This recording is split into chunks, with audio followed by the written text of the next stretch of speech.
دانتوں میں کیڑا لگنے کا علاج۔ دانتوں سے صحت اور معدے کا تعلق براہ راست رہتا ہے، جس کے ساتھ پورے جسم کی صحت جڑی ہوتی ہے۔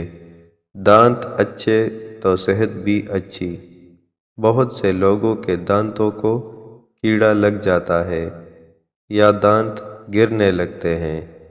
ماہرین کا کہنا ہے کہ اگر دانتوں کو کیڑا لگ جائے تو یہ تمام دانتوں کو تباہ کر دیتا ہے۔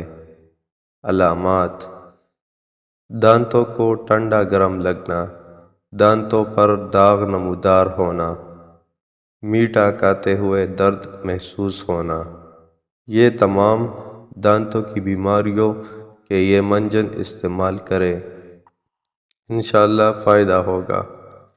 نسخہ و شافی: اکر کرہا 10 گرام، لال نمک 5 گرام، لونگ 5 گرام، کالی مرچ 5 گرام۔ یہ سب چیزیں پیس لیں اور مسواک اس میں ڈبو کر دن میں 2 بار استعمال کریں۔ انشاءاللہ اس کے استعمال سے دانتوں پر پیلاہٹ، دانتوں کے کیڑے سے نجات مل جائے گی اور دانت بھی مضبوط ہو جائیں گے۔